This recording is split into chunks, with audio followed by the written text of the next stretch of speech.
All right. Hello and welcome to another week of Late to the Party news. We did take a week off last Monday because I had some family visiting in town. And as much as I love coming here and hanging out with all of you wonderful people, some of you not so wonderful, but I'm not going to name names. Family is in town. That takes priority. But I was back on Wednesday for my after work beers, which I will always do every Wednesday. But we are back. We've got Roman with his musician's hat. We have Devon with his Canadian hat, I guess. Trapper's and of course, as always, Blair with his wonderful, majestic, wizardly beard. I have no hat. I feel left out. It's invisible. I mostly Invisi-hat. wear a hat because between all my ring lights and my glasses, it helps keep the reflection off a little bit. You know, I still want to know how Gary does it. When I watch Nerdrotic, he's like, dude, like you got nothing like between your screens, between your ring lights, like no reflection. How do you do it, bro? So I don't know. But yeah, I guess 3 out of the 4 of us are wearing glasses. We got the youngster here that apparently still has good eyes somehow. Must be nice. I need glasses, and my wife has been actually like on me to get my eyes checked. Well, I've been wearing these things since I was about 14 years old. So I don't know about the rest of you guys, but that's I've been blind for a very long time. Like I can't drive without my glasses or contacts, either or, whichever. I made it to my early 30s before I had to. You know, it's like I've been wearing glasses since I was 14. Both my parents wear glasses. My sister, who's 3 years older than me, claims that her eyesight is perfect. I'm like, I think you're lying. The odds are against you. I think you're just not getting your eyes checked. I'm in denial. But, you know, yeah, very much in denial. But let's just real quick before we kick this thing off. We had first person in the chat here, Jacob Ironside. What is up to you, sir? Thank you so much for tuning in. Always good to see you, buddy. My boss is calling me after hours, which he never does. That's not good. But I'm still not going to answer it.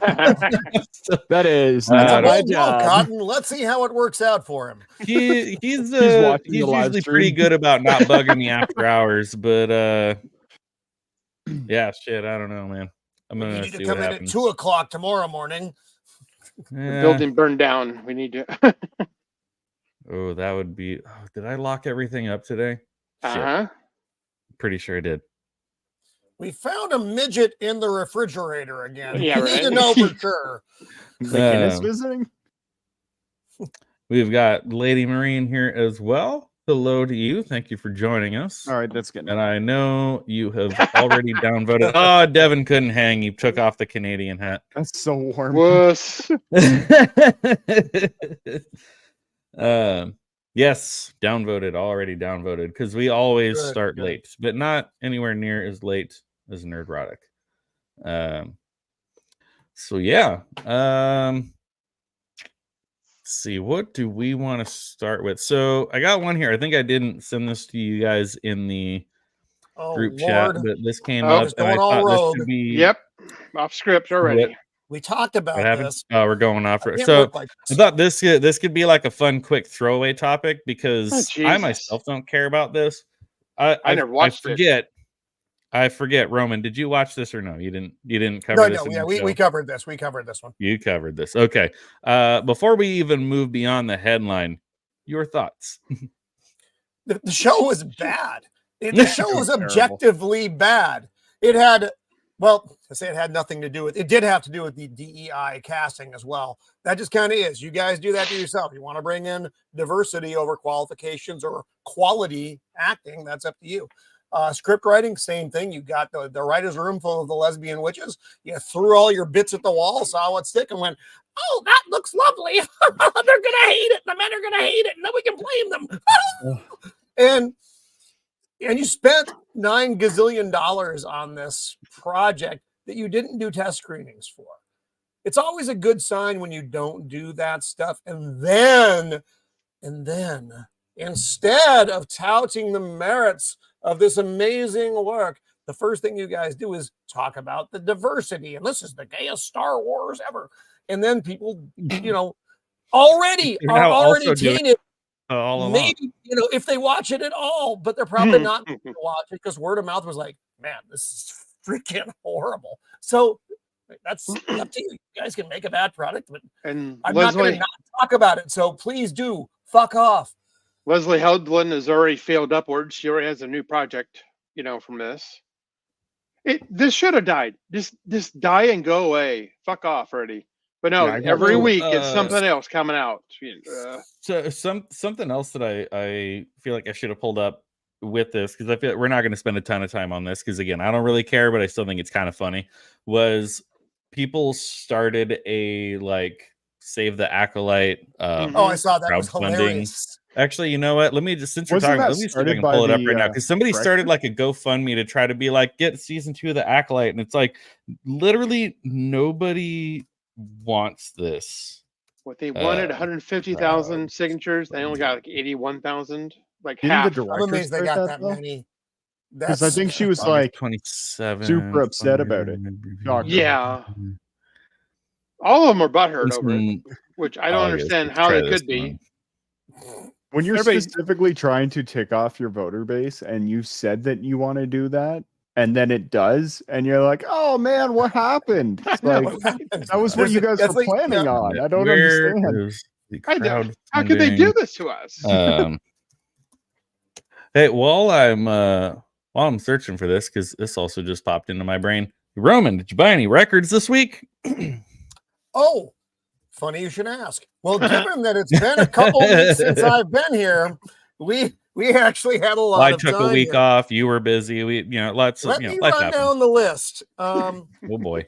Echo in the Canyon, which is an album by Jacob Dylan and collaborating artists. It's actually quite good. Briefcase. Did they Full of only Blues have from the one Blues Brothers, headlight? classic. That's not on that album. Dude.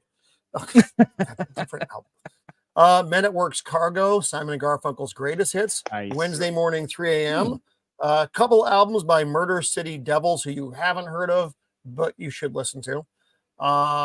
Alice in Chains, Black Gives Way to Blue. They put a we listened repress to of the that other out. day when I was over there. My dad beating me. Helmets, Meantime, which is the best Helmet album. There are others, but you probably don't need them. mean they have more than just that one song that Rock 105.3 plays forever and ever and ever? Now Meantime is an overall song-to-song good album. It's just, kind of it is what it is. 10,000 Maniacs from MTV's Unplugged series. B-sides and rarities from the Deftones. 10,000 Maniacs. It's like living in California. And I think is that all? Did we talk about the Lemonheads or the Cure last time? We did not talk about the Lemonheads. You did talk about the Cure. Lemonheads, they put out a new album, new music, new album. They haven't put college radio music. And then the Cure Standing on a Beach, which is a best of, which we had to buy on vinyl because they will no longer play the song "Killing an Arab" on Spotify. Not even joking. It's a song about a book called The Stranger, which if you read anything in the 20th century, you may have wandered across that. It's about I think it takes place in France, if I'm not mistaken. France, Algeria, I don't know, one of those fucking countries. But the book is about that. It's not, the title freaks people out, but that's stupid. So go with the stupid if you need to, but be a human. Yeah, well, You sound like you're doing a bunch of college radio. Well, I mean, that's the music of Carrie and I's youth. Yep. Okay. Oh, Mrs. of the Empire, for those of you. Mrs. of the Empire. Careful. I know. And well, then there's the oldie stuff like Simon and Garfunkel. Yeah, that's well, it is because you are old. Well, I'm not that fucking old, John. I mean, apparently you could be my dad, but I see. Barely, hopefully it was an accident, and there's all kinds of other questions to probably be answered. Does Mrs. of the Empire know this? Yes. She's in on the joke. So we've got showrunner from Star Wars: The Acolyte. Earlier this year, Star Wars: The Acolyte proved to be a costly fumble for Disney after it spent a whopping $230 million on the Disney Plus show, only for it to quickly be canceled due to insufficient viewership. I'm just going to stop right there. As this article goes on, it's going to go on to blame all the toxic fandom and all the people that review bombed it and whatever. But it's like right there, it says insufficient viewership. People were not watching it. Literally, I think the only people that were watching it were the people that were watching it to give it bad reviews. But I didn't watch it to give it bad reviews. I watched it to see what it was going to be like. Reviews. The bad reviews were a result of the show itself. So. More than this, it made Ahsoka look really, really good. I feel bad about what I said about Ahsoka now.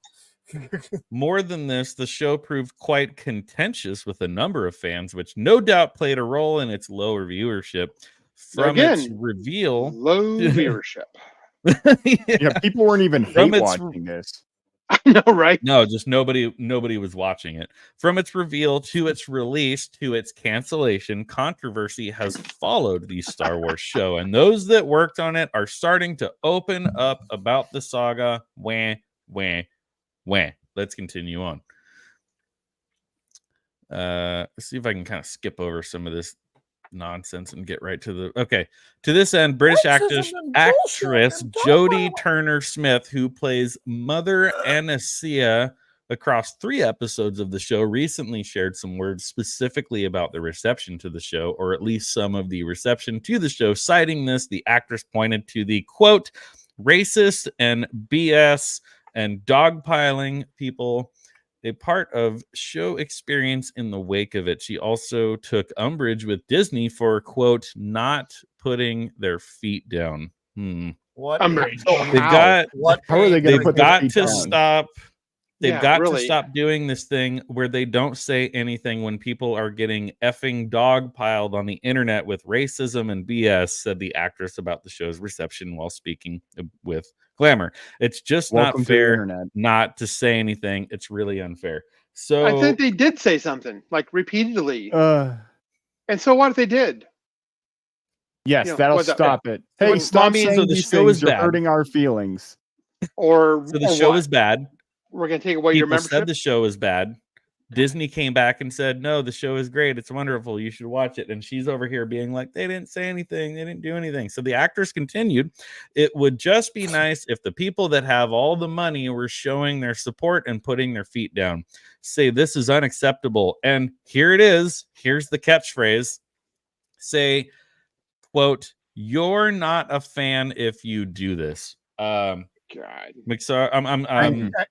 I was about to say I'm sorry, but I'm really. She's right. I am not a fan of the Acolyte. read the next sentence. Not a fan of the Acolyte, but I was about to say I'm sorry, but I'm really not sorry. I have been a fan of the original Star Wars trilogy literally as far back as I can remember. I get it. I'm a little bit on the younger side of things. By the time I was born, the original trilogy had already all come out. A New Hope, Empire, Return of the Jedi, all 3 movies already existed by the time I was born and could start to form memories. But some of my earliest memories from my childhood are of sitting in front of the TV and watching the original Star Wars trilogy, being so excited when the prequel trilogy came out in theaters and being so disappointed. That's a whole different story. I have been a fan of Star Wars literally like my entire life, as far back as I can possibly remember. So this of her being like, you're not a real fan if you're just hating on the new shows. It's like, no, I am a real fan of Star Wars, and pretty much everything they've made since Disney bought Lucasfilm has been a dumpster fire. Pretty much everything Disney has made in the last little bit has been a dumpster fire. Yeah, everything. Yes. So read that next. Make a really big statement and just see if the money leaves. Well, it did, honey. It all they left before they made the statement. Yeah, and all the people who left, it wasn't there in the first place. There was no money to leave. Yeah, Disney isn't making money on pretty much anything. I know he's buying stuff, no merch. Like Star Wars was more than just a movie. It was the action figures. It was the sleeping bags. It was the posters. It was the cereal. None of that is running anymore. And none of that stuff is selling anymore because they aren't making a product that kids want to buy. The legacy stuff is probably still having some sales. You know, your black label. That's the only stuff that sells for them. But of the new stuff, You can go Nope. to like those Ollie's. warehouses that end up Yes. with all the extra bullshit, and there are just there's piles of this stuff. You know, for you got all your Reva action figures, so you can they have a BLM Star Wars party, I guess. But it's not good. I mean, you're right. The money from the action figures was really big for Hasbro, or Kenner, and Yeah. the company. You have royalties, and then the guys actually make it blow up their business. Everybody's dying. The only stuff that's selling, like the McFarlane figures, if as far as legacy comic book stuff, that's always good for business. But new stuff, it dies. It ends up on the half off shelf. Like even their new video game that came out that they wanted like $115 for or something. It was terrible. And you can blame Ubisoft, but at the same time, I mean, it's the same principles of like you made a terrible product and then you blame everyone else when it is not wanted. It's like, well, no, duh. Like you overcharge for all of this and then it doesn't do well and then you blame everyone else. You overspent on your budget. You overpriced it. Now nobody wants it. You're never gonna make your money back, and you've damaged your brand. You're a triple threat. That one's harder to come back from, Blair. The getting people to trust Star Wars again. Oh, Star Wars is dead as hell. Nobody wants it. It's a poison name now. Yes, I have absolutely zero interest in anything that Star Wars or Marvel has to make at this point in my life. Actually, like negative interest. If it's possible to actually have like negative interest in anything, yes. It's like anything Disney related now. I'm just like, no, I'm But she goes on, she's like, oh, like Blair already pointed out, so the really big statement, you need to make a really big statement and just see if any money leaves. Well, guess what? It did, because your stupid show that nobody wanted got canceled. Leave it to Disney to make lesbian space witches so boring that people are like, no, I don't want to watch this. Yeah. I bet it won't, because people of color, especially black people, make up a very large percentage of buying power. They might find that it's actually more lucrative for them, but everyone's using woke like it's a dirty word, because it is. Wow. It's weird that everything that goes woke doesn't make money, and then they're like, oh, you're using it like it's a bad word. It's like, well, the statistics don't lie. I'm not a mathematician or anything, but at the end of the day, you look at the numbers. And well, they talk about the modern audience. It does exist, and here they were for this, and they're so small and infinitesimal, they can never make any money from them. Yep. Right. But they keep spending hundreds of millions, thinking that there's some type of big giant buying power, which they don't have. They don't show up for the stuff. They don't spend money on anything. Who cares? Yeah. They're irrelevant. Yeah. Just let them scream all they want on Twitter or X or whatever. It doesn't matter. Most people weren't going to watch this anyways. I mean, like some maybe, but it was really only the people that are like semi Star Wars nerds that were going to enjoy this. And so like my wife was really excited about it because she's a huge Star Wars nerd, like way more than me. But then we started watching it and it was like, oh, this is trash. And it's like, so if you actually know and enjoy the lore and everything behind it, they stomped all over it. So like the only people, the small subsect that were going to watch it, you ticked them off even more because not only was it just garbage, but it was garbage that ruined and was off of canon, and yet you claim it's canon. Yeah, like no, I couldn't even get past Obi-Wan, and I wanted to like Obi-Wan because I actually really liked Ewan McGregor as Obi-Wan in the prequels. Of the prequel movies, he was one of the better points. Like I thought he did a really good job portraying that character.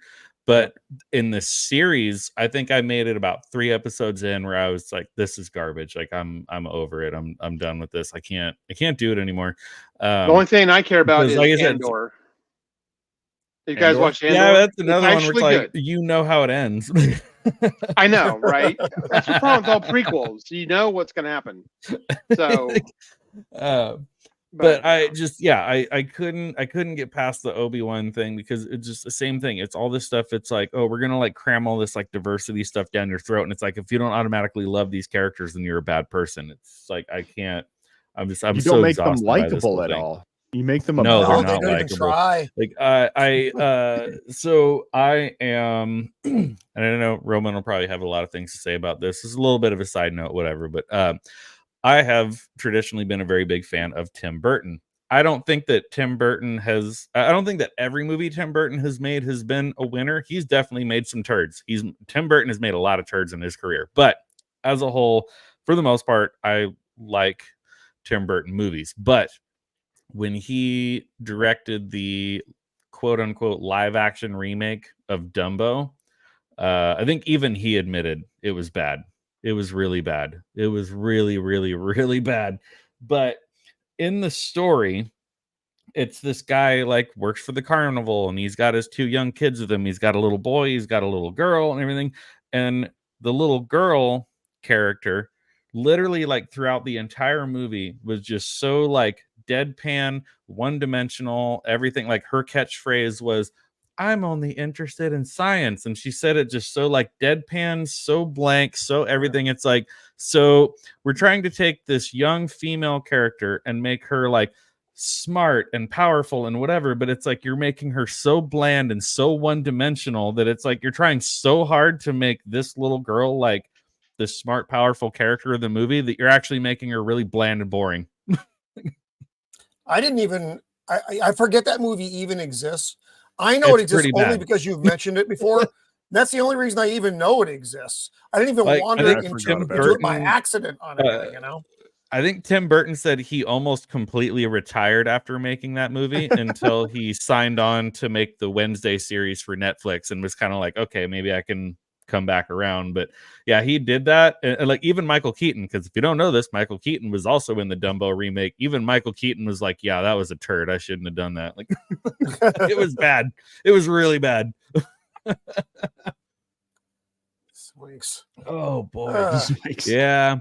So the actress noted she is hopeful things will change in the future, noting opinions change. To this end, Turner Smith says we're going to get there at some point to that place where people stop having a stick up their arse about people of color being a part of IPs that were created by white people.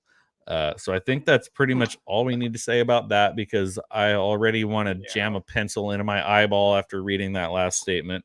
Well, I'm feeling more racist just sitting there. Yeah, I really. Everything comes down to like race and this and that and the other. It's like it was just bad writing. It was bad storytelling. That's all. He said it destroyed the canon of Star Wars lore. Like everything about it, it was just like shitting all over everything that has been Star Wars since 1977. And we're just like, oh, we're just supposed to like feel bad now because you're like, oh, it's this and this and this. It's like, no, like you made a really bad show. You made a really bad show. Just admit it. Yeah, like what actually bothers people is like when you race swap a character. Okay, that kind of, they already have this developed character. When you make a new one, do whatever you want with it, man. Like that's not what people hated. That's not what people hated. They hated, first of all, the acting was terrible, and then like it was just a terrible show. Like the story was garbage. Yeah. Oh, well. So we need a palate cleanser now. yeah, something else for the love of God. Yes. Blair sent me this thing on Twitter a couple weeks ago. Like I said, I know we took last Monday off because I had family in town, so we're extra late to the party news this week. I could not actually find an article that was talking about specifically what Blair had sent me and tagged me in on Twitter recently. It was from another YouTube channel called Rockfeed.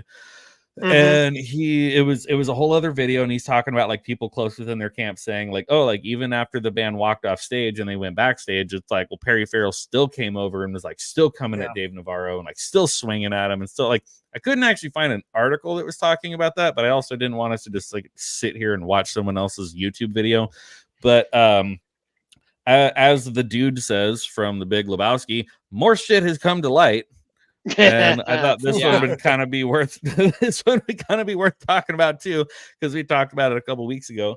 But apparently whatever happened on stage with Jane's Addiction had kind of been brewing for a while. I think in the video again that Blair tagged me in, it was saying how from the very beginning of the tour, they're like, okay, we're going to get all the original members back together. We're going to we're gonna go out, we're gonna do the thing.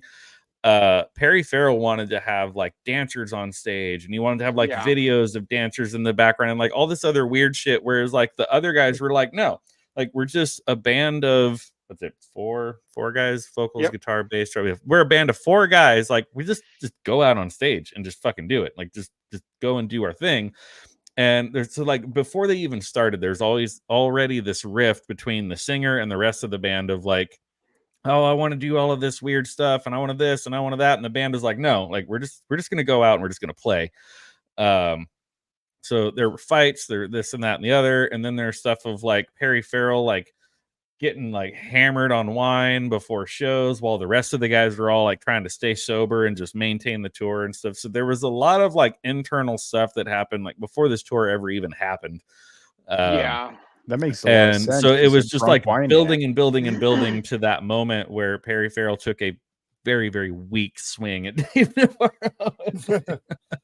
But then even they said when they separated them and they pulled them backstage, they said that like Perry like approached Dave Navarro again and like tried to punch him again like backstage, and it's like, what are you doing? Like it's like the tour is already canceled, everything's already shot, everything's already gone to hell, and you're still trying to fight me? Like what? God. Yeah, it has been brewing and brewing and brewing until finally it set him off. Yeah, I'm sure he does have hearing problems, and that may have not helped. But and then the drinking, and then all this other stuff where, him and his wife wanted there to be dancers, go-go dancers on stage, and then like no, they're like, okay, they want a video of dancers behind them, and he wanted a Lollapalooza type of spectacle going on, like the old days, and everybody's like, no, let's just play the music. And they all voted him out. Get on stage and play. And then he got pissed, and then this is what happened. No, nobody gets anything. Nope. Yeah. So they say now there's a video of like the isolated vocals of Jane's Addiction singer Perry Farrell during the night of the onstage altercation with Dave Navarro have surfaced online. It was just last month, blah, blah, blah. We already know all that. They call off the tour, the remaining tour. Get out of here, you stupid advertisement. What led to Jane's Addiction's on-stage scuffle? Okay. I was like, I almost used the same word. I said scuttle. Perry Farrell's wife, Eddie Lau Farrell, commented after the on-stage dust-up that while there had been a lot of tension and animosity amongst the band members that night, Farrell had reached a breaking point over an ongoing issue with stage volume. So that's what they're kind of going with, was like his hearing issues. But obviously there had been stuff going on since like day one of the show. Like the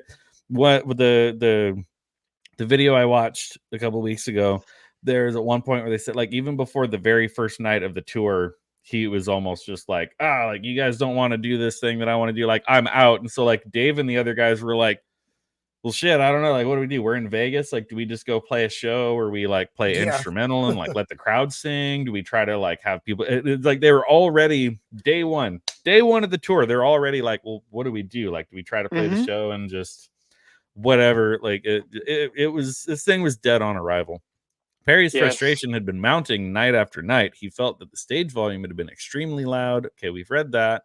Let's see if we can move along here and find some. Turn your hearing aid up, you old man. Right. By the end of the song, he wasn't singing; he was screaming just to be heard. Well, talk to your sound guy. Give him a little one of these. Give him a little one of these. Something like it's not hard. You guys are professionals. You know how to do this.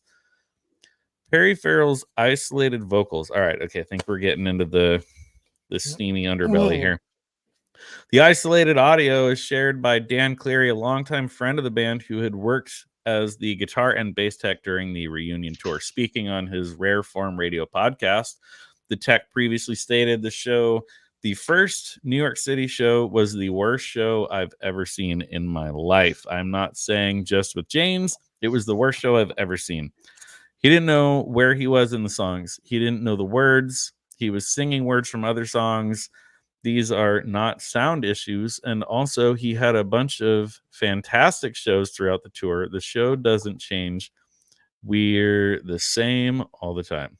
And a narrated breakdown of the moments prior to Farrell's altercation with Navarro, Cleary notes that Farrell is singing vocals in the wrong spot. You also hear of Farrell letting out a strained yell that Cleary says is out of frustration, which I think we watched some of those videos, and his voice is absolutely awful. He can't sing anymore. Can't do the screams. Can't do the thing. It's like it was bad. It was really bad. After the yell is the moment that Farrell's frustration became more actionable. As the band continues to play, Farrell says into the mic, "F these mother effers, F them, F them, F them," as he gestured towards Eric Avery's side of the stage with the last comment. After letting out a few grunts, he then growls in Navarro's direction, looking him in the face before lunging into him and yelling, "Ah, F him."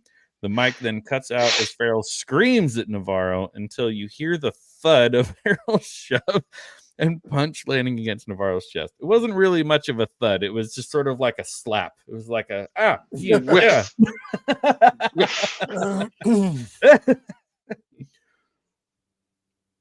Yeah, it was Lord. not, it was not much of an altercation. It was not much of a fight. There wasn't even really a punch. It was more of kind of a little slap fight.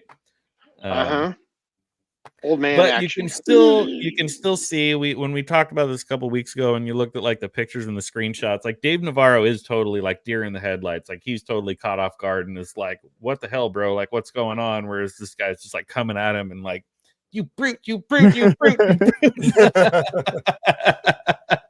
brute. Yeah. Doc Harris, the English narrator of Dragon Ball Z, has passed away. May he rest in that peace. is very sad and tragic. Dragon Ball Z is not in my realm of R.I.P. hobbies and things and whatever, but still, the passing away of someone who had an impact on society is still sad. I'm the only weeb here. It's okay. It's all right. Sorry Cheers for to your him all loss. the same. Cheers to him all the same. All right, so that is the. So we go from one old man in rock and roll to another old. Yeah, I man. know. Another old man of rock and roll. Yeah, He's kind of like the old Ozzy wine Osbourne. ant, though. Let's be honest. Oh, that's true. He really is. You already know. I think the Rock and Roll Hall of Fame is an Corain? Is that absolute thing joke. still around? The what? Corain. That's still around? I remember the magazine. I guess so, because that's who. Yeah. Any of you who've been watching me for any stretch of time, you already know that I think the Rock and Roll Hall of Fame is an absolute disgrace and an absolute Masterpiece. joke at this point. Cultural And, treasure gone. I We think take it this very article is seriously probably. I think this article is probably going to get into who the inductees are this year. I think. Oh, Lord. Out of the lengthy list of, because I talked about this on Wednesday. Out of the lengthy list of people that are being inducted into the Rock and Roll Hall of Fame, I'm going to say it again for the people in the back: the Rock and Roll Hall of Fame. The only ones that are actually rock and roll, and this first one is a little bit of a stretch because they're one hit wonder, but whatever. Foreigner, Ozzy Osbourne. And maybe to a lesser degree, Peter Frampton. The rest of them are very much pop.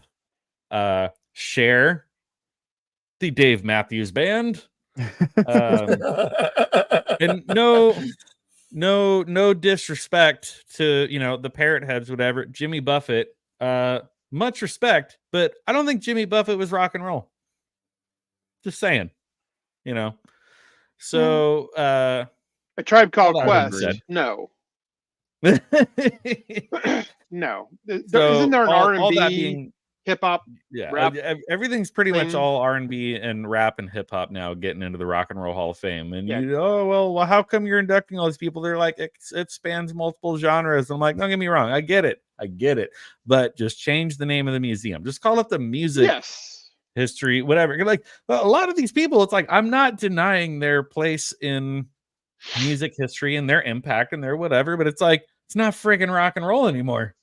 Yeah, expand it, make it the Music Hall of Fame, and do a rock and roll section that is for rock and roll. I know, right? Amazing. Weird. You shut your dirty Canadian. Weird. I'm copywriting that. I'm gonna make millions. So speaking of old guys, Ozzy is being inducted in for the second time now. He was already inducted in as a member of Black Sabbath. Now he's being inducted in as a solo artist. And none other than Maynard James Keenan of Tool, Perfect Circle, and Pussifer, as well as Zakk Wylde, Rob Trujillo of Metallica, and more, are going to perform the induction ceremony to honor Ozzy. With just a couple weeks ago now until this year's Rock and Roll Hall of Fame ceremony, it's just been announced who will be taking to the stage to celebrate 2024 inductee Ozzy Osbourne. And there he is, looking like he has absolutely no idea where he is, what he's doing. Could you imagine the conversations between Ozzy and Joe Biden? I'm just, Oh God. Did you see the Babylon Bee post where they said Ozzy Osbourne comes out and endorses a candidate and no one's sure who it was? I did not see that one. They're not sure which side it was he was endorsing. I'm like, that's amazing. Mary J. Blige. So, Ooh, yeah, okay. that's another one. All right. So Cool in the with game? the Prince of Darkness deservedly receiving the honor in 2024, alongside Mary J. Blige, Cher, Dave Matthews Band, Foreigner, Peter Frampton, Kool and the Gang, and A Tribe Called Quest. Like I just want to end the live stream right now. Like I just like, what the hell? It's driving The him Rock, to drink.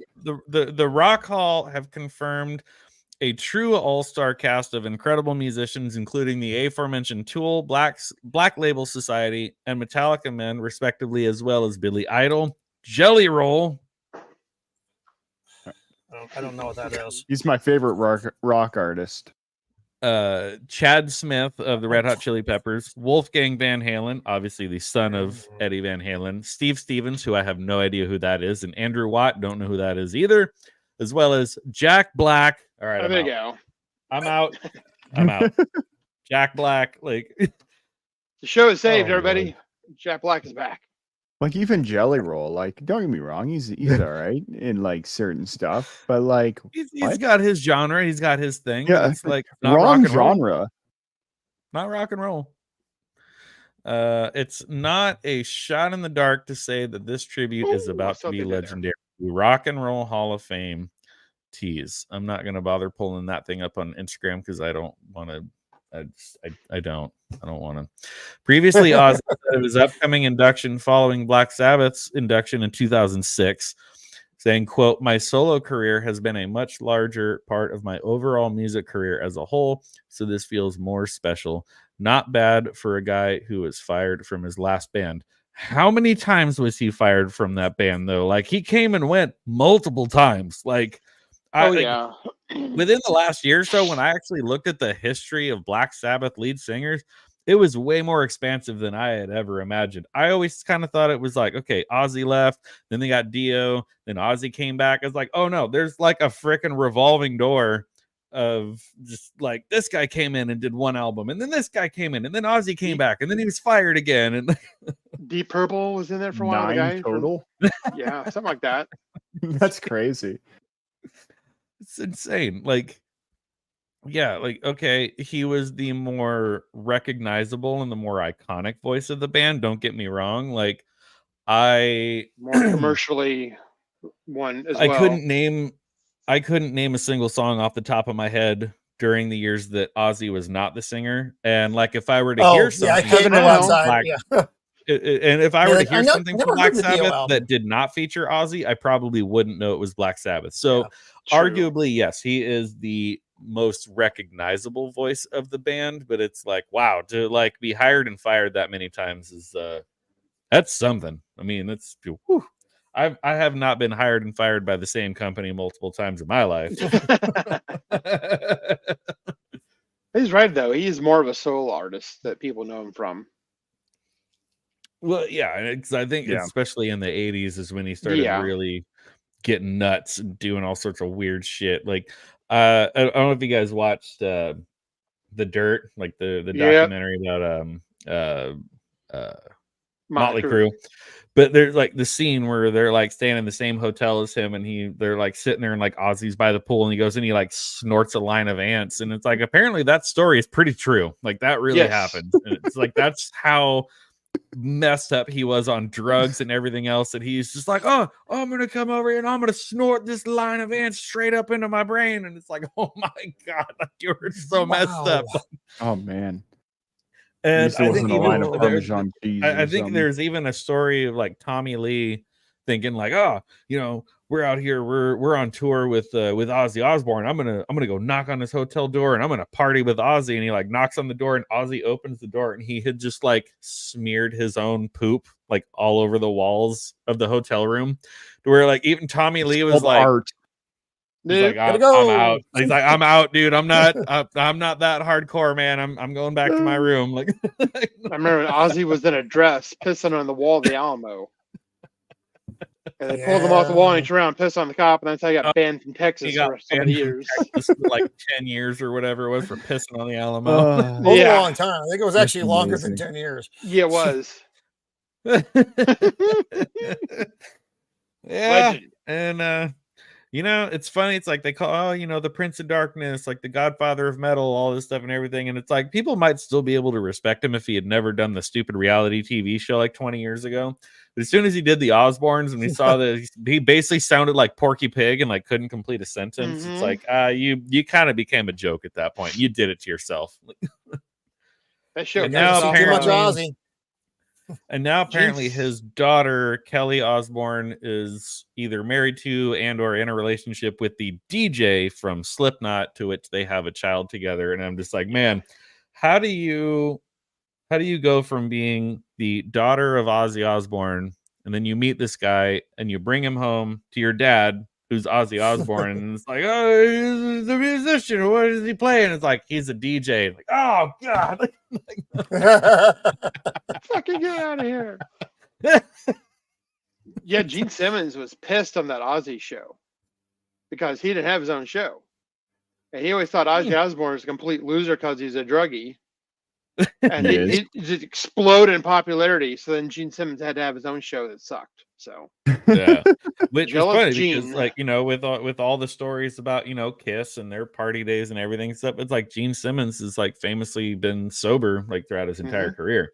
Which also funny enough, Angus Young from AC/DC, who looks like a friggin' troll that lives under a bridge somewhere. That guy has been. No alcohol, no drugs, no nothing. And it's like, why do you look so much worse than the Rolling Stones? You're not selling us on the clean lifestyle, my friend. No, he's really not. What do they call it? Like the teetotaler? Teetotaler. Yeah, and you can see him in an interview having his tea. Like really? Yeah, he's been sober his entire career, and it's like, you look terrible. But then you get like Paul McCartney, you got the Beatles, the Rolling Stones, you get, the surviving members of Led Zeppelin, like all these guys that probably did like way harder shit. I'm not advocating for drug use, kids. Don't get me wrong. Like, I'm not trying to be like, go out. It makes you a good rock star, though. The irony of like the ones that stay clean their entire all the straight career, edge guys. Like, why do you look so much worse than the guys that like should probably be dead right now? Like, well, the guys that should probably be preserved. That's true. They've been pickled. And yeah, exactly. They're just pickled.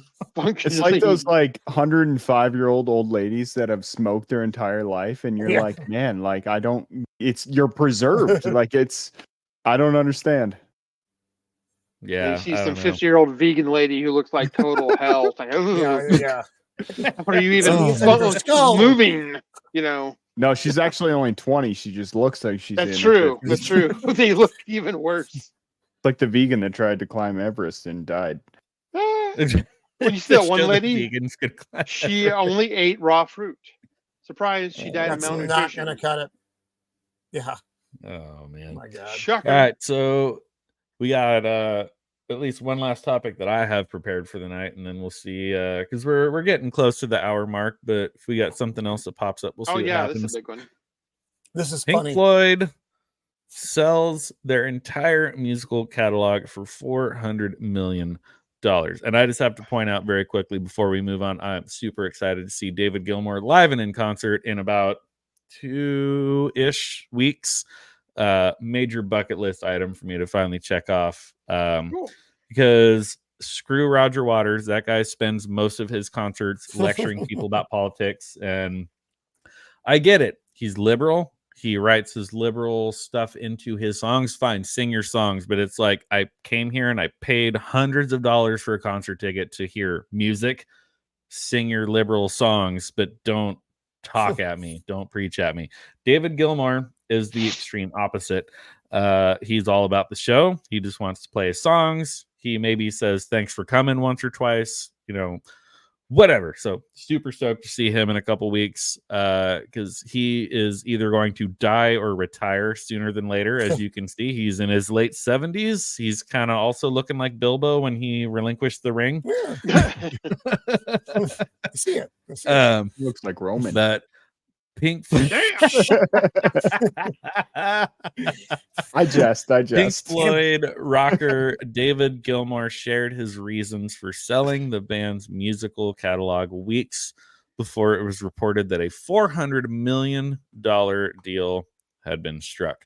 The Financial Times reported on Thursday that members of the British rock band have agreed to sell the rights to the sizable catalog to record label Sony. According to the publication, the deal includes recorded music. Sony will also get rights to the band members' likeness. AI. Spooky. AI. Yep. Band members' likeness. Holograms. Yeah.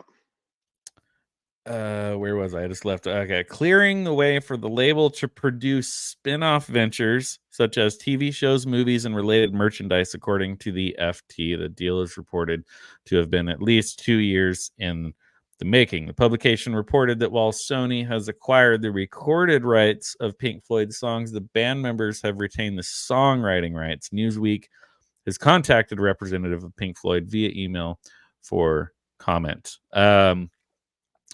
So, yeah, I feel like there's a lot to unpack there. David Gilmour, shown here in the picture, has he's been saying for a long time that he's been wanting to do this because Roger Waters left the band in 1980, and he tried to sue the rest of the remaining band members, saying that they were a spent force creatively, that they couldn't possibly move forward without him. They managed to put out a few more albums without Roger Waters. Admittedly, they were not the same, whatever, fine. But Roger Waters is just a bitter, bitter old man, where in recent years, when they have tried to do re-releases of previous albums, so they did a remastered re-release of the Pink Floyd album Animals, like a vinyl release, the whole thing, everything. It got held up because Roger Waters wanted to change the liner notes to say that he basically wrote everything, and is saying that David Gilmour is trying to take credit for stuff that he didn't really write, and blah, blah, blah. And and it's just like, you're not even a part of the band anymore. They're just trying to remaster and re-release an old album and put it out there for the fans. And you're over here squabbling over writing, like songwriting credits from 40 years ago. It's like, just put the stupid thing out. So David Gilmour has famously said, he's like, it would be a dream to just sell the catalog, sell the rights, be done with it, be done with all the squabbling, be done with Roger Waters.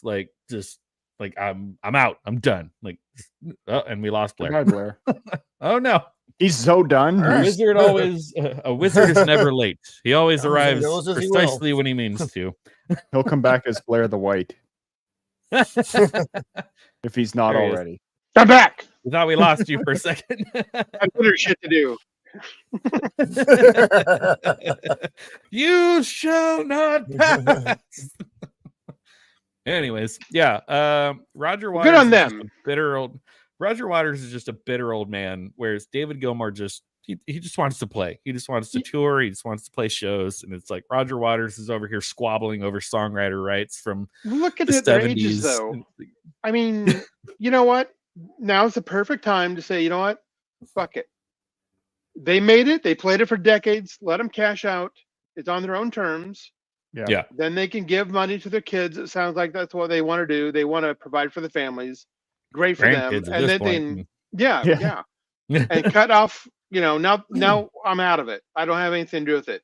whatever, fuck off, Retire and enjoy the rest of your days. Yeah.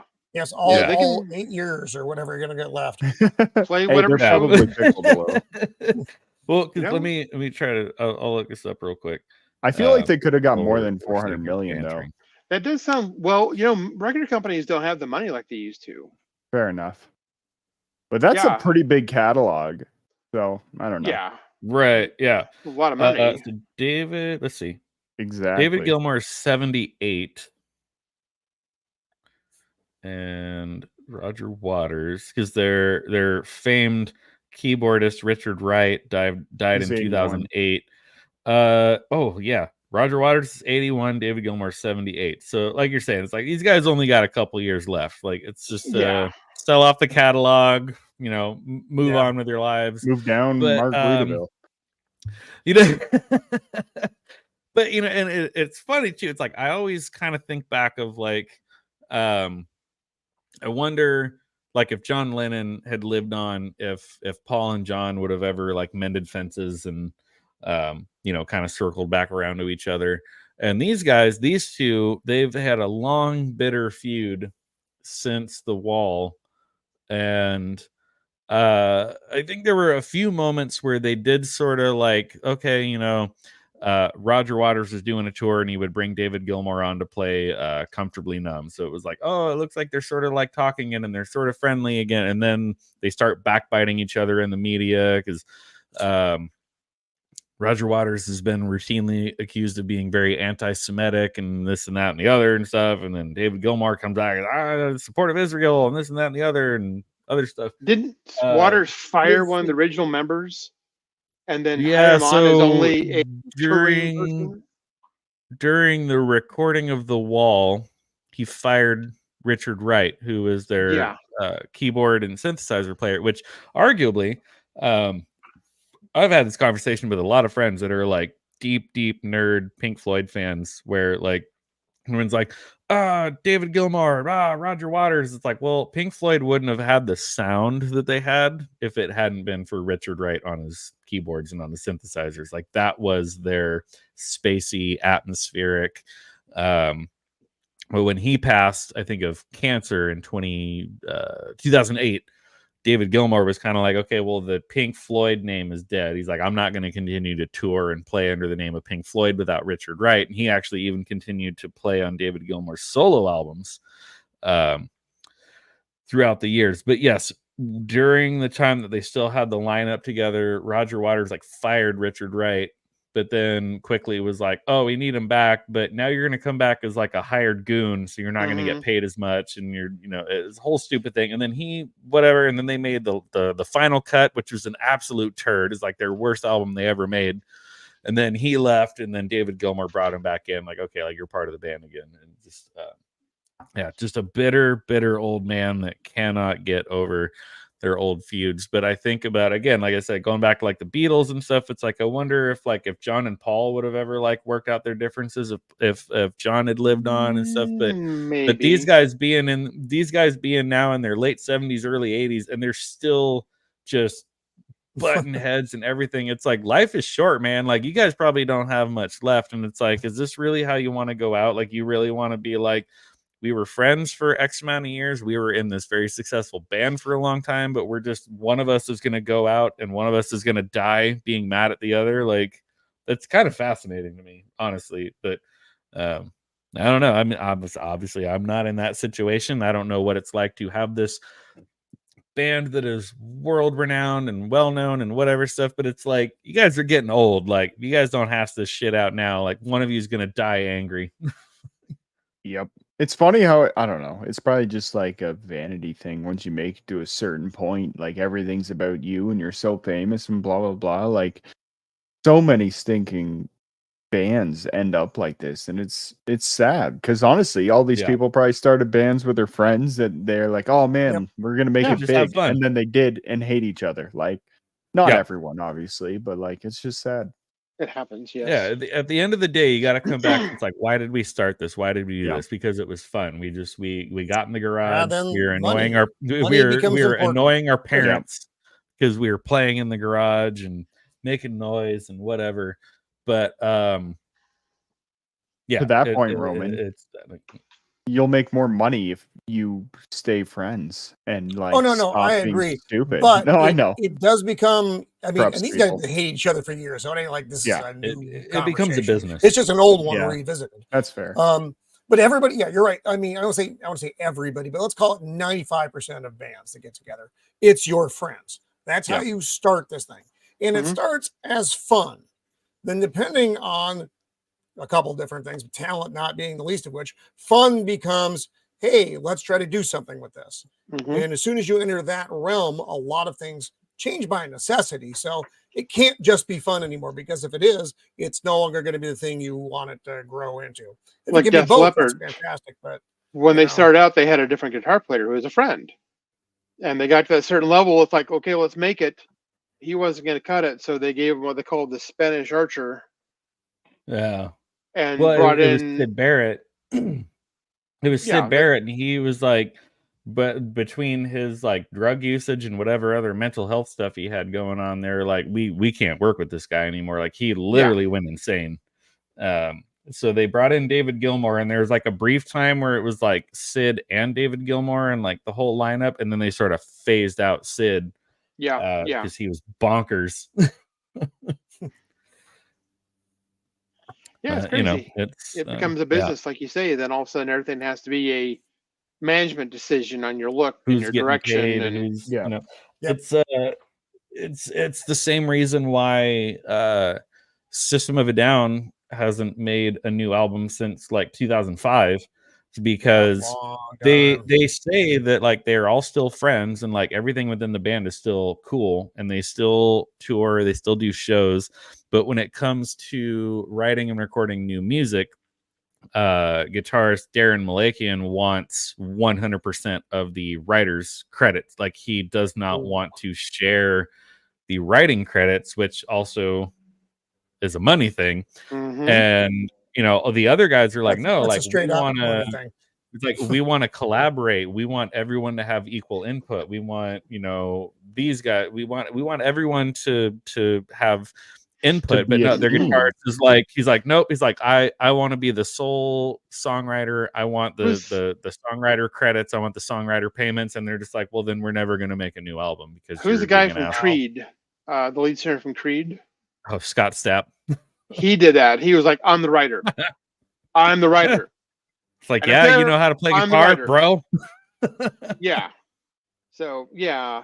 But other bands like U2, I think every song just says by U2. I think they share most everything to get around that kind of thing. Creating process. It's interesting to look at, because I do this a lot, like when I'm at work and I'm like, I'm listening to music working all day hard at work and stuff, and not really working much. Just I'm usually on Wikipedia. Call you.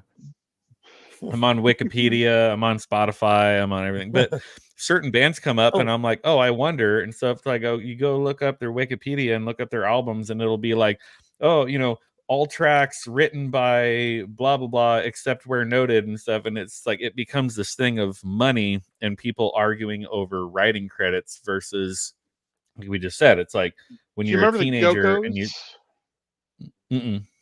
the Go-Go's, that all-girl band in the 80s. So the bassist, Jan Weidland, she was the songwriter.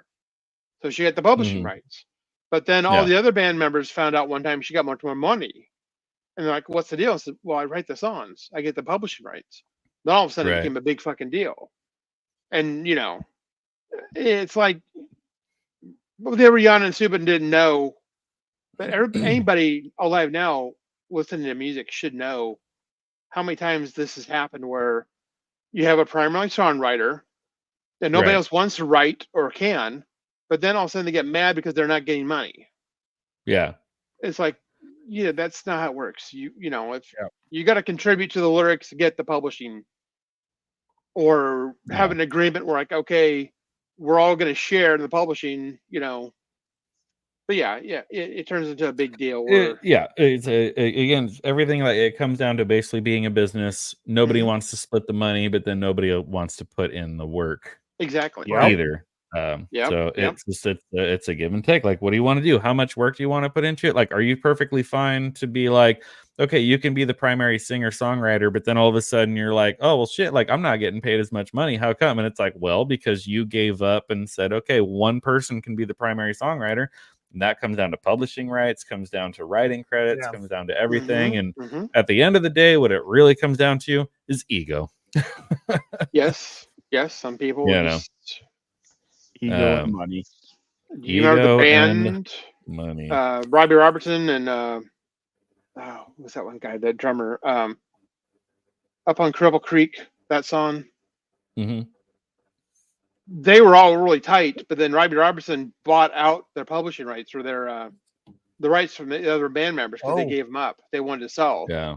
So he had most control, but then they all hated him, especially the drummer, because of that movie, The Last Waltz. They did like their last big thing they did together. Then they were going to take a long time off. Well, everybody like quit, and then he became more of an executive producer guy, and he never came back to the band. Right. Sandy Konikoff? Wrong band? Wrong band. They're like old 70s.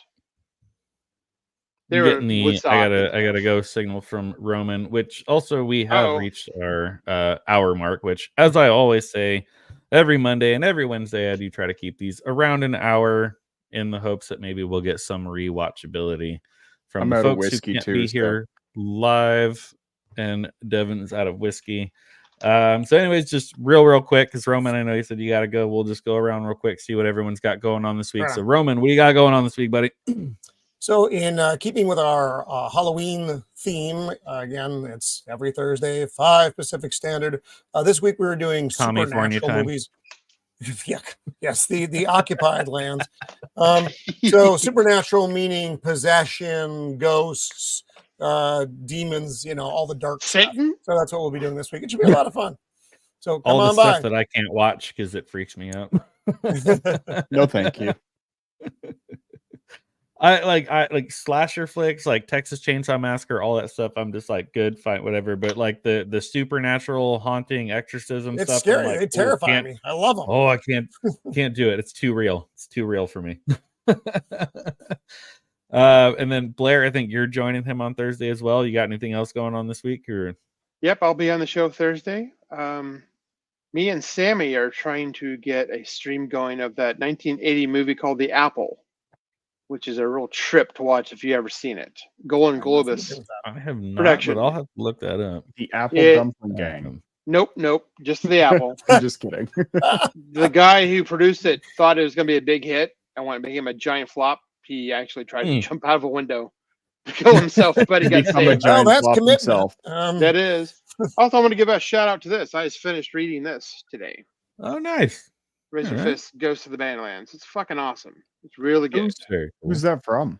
Razor Fist. Okay. And George Alexopoulos is the okay. G Prime 89, 83, something like that. Something like that, yeah. Those guys' cartoons are amazing. Yep, it was really good. I really enjoyed it. It's a good read. Hopefully they make another one. Yep, that's what I'm doing. And then Devon, I think we talked before about like trying to like share your link for your photography stuff here in the description of the video, which I still have not done. But if you send me the link, it's okay. If you send me the link, I'll put it every time we go live. It'll be in the description. Go buy Devon's photos, because if you don't know, Devon is our friendly HVAC guy to the north, but he also takes really cool pictures of birds that are not real.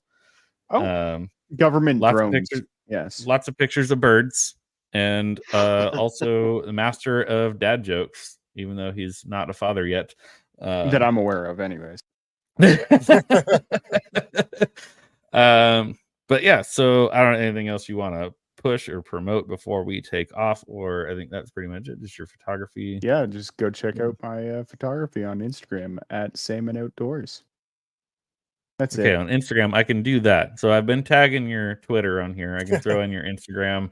And then I do believe he has a website where if you decide you want to buy prints, he does sell those as well. And quite the photographer extraordinaire, if you're not familiar. But otherwise, I think that will do it for our Monday here. Make sure I grab the right outro because I was trying to earlier. There's like this new thing you can add an intro outro video, but then Roman was like, "Oh no, it like totally just ends your stream." And I don't know. Anyways, we'll see how this goes. We're just gonna do this the old school way and have a better one, guys. Take care, everybody. Go sideways, but thank you guys for hanging out on this Monday evening. Always good to have you. We'll see you. If not next Monday, then I'll see the rest of you on Wednesday for my solo stream after work beers. Cheers. Be excellent to each other. This has been Late to the Party News. Make sure to like and share this video for others to see. Subscribe to the channel and set notifications to all so you get notified every time we go live or post a new video. Thanks and good night.